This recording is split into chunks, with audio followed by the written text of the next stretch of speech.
Hey guys, welcome back to High Angle Hunter. My name's Clay and we're working on the gear chain. Today's topic is boot selection.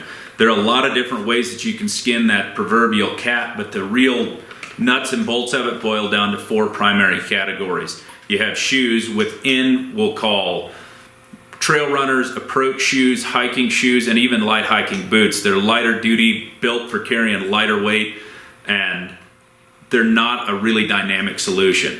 The next step up, you get into trekking and heavy duty backpacking boots. Both of those boots offer a great, reliable, dynamic solution. The next step above that's going to be a 3-season mountaineering boot, which is going to give you an increased climbing performance and a little bit more rigidity. The last level, all the way above that, is a 4-season mountaineering boot. You get lots of insulation, killer climbing power, but they're a very specialized boot.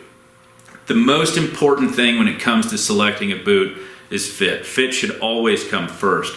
Climbing performance matters very little if your boot floats around, or if your foot floats around in the boot. What we're looking for is really nice, consistent contact from the metatarsal heads all the way back to the heel, around the instep, underneath the arch.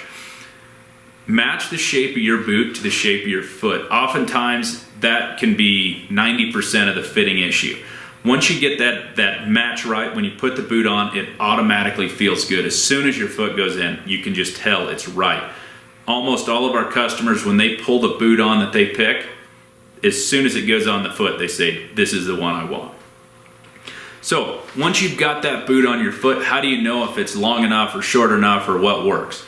Number one, the quick, dirty way to figure out if you've got enough length, get your foot inside that boot, unlace all the way down, shimmy your toes down there to the end of the boot.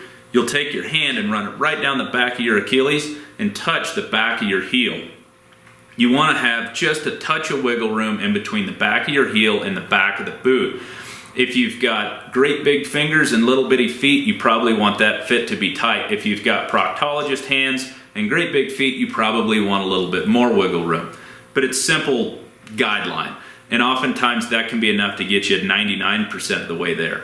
The way to verify that is get that boot laced up. You want to make sure that you've got good tension all the way through the boot. You want to basically have a good firm handshake worth of tension all the way up, all the way around your foot. Make sure that you get the lace locks engaged all the way so that lower tension is just right, and then work your way up the shaft of the boot to really lock the heel and the ankle in. When you've got the boot on, the first thing you want to do is find something solid to kick. Make sure the kids and the dogs are out of the room. Give a wall or a fireplace or a stem wall or your brother-in-law, whatever, a good firm kick. If you can get your toes to the end of the boot, it might be a little small. If you're getting that consistently, throw an insole in there. Sometimes increasing contact all the way around the foot improves three-dimensional fit, and it'll help retain your foot. The other way to tell if that boot's too big, so now we know that our toe's not hitting the end of the boot when we kick, but now we want to make sure that it's not so big that we have excess heel slip. If you jump into a lunge and push your toes down while your heel's back, and you basically try to force flex your foot, it'll try to tuck the heel and pull it out of the pocket. If you have very limited movement right there, the boot fits. If you can feel your foot slide out of the heel pocket, then the boot's too big. You want to drop it down a half, maybe even a full Euro size.